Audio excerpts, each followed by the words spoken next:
Et le Parti patriotique gabonais, qui suit avec attention les travaux, a félicité les autorités pour la tenue de ces assises, tout en s'invitant au débat sur la commission Vérité et Réconciliation. Le point avec Jean de Dieu Gomes Gambi.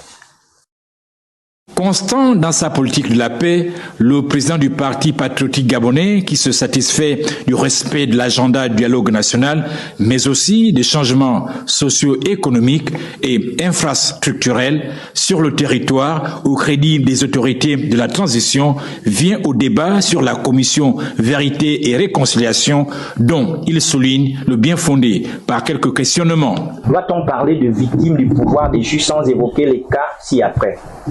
Des compatriotes qui accouchaient à même le sol ou qui ont perdu la vie sur une table d'opération à la suite d'une coupure de dame SEG. Des concitoyens qui ont perdu la vie à cause du mauvais état de nos axes routiers, de notre jeunesse dont l'avenir a été hypothéqué.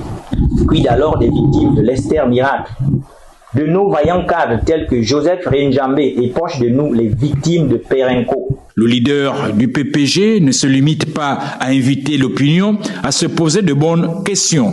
Le Parti patriotique pense que l'orientation donnée par le CTRI à travers le dialogue national inclusif reste une voie idoine à saisir pour nous permettre de mettre en place des institutions fortes qui ne laisseront aucune marge aux perfides trompeurs et aux actes préjudiciables au plus grand nombre. Le président du PPG invite au surpassement de soi. Les seules armes de sagesse qui nous sont servies aujourd'hui restent le pardon, la paix et notre capacité à nous surpasser pour promouvoir le Gabon d'abord pour nous et pour les générations futures. Dès qu'elles soient identifiées, ces victimes, directes ou indirectes, doivent faire l'objet d'une attention particulière du CTRI et de son président, le général de brigade Brice Clotaire Oligui Nguema, afin de panser les plaies et cicatrices des blessures.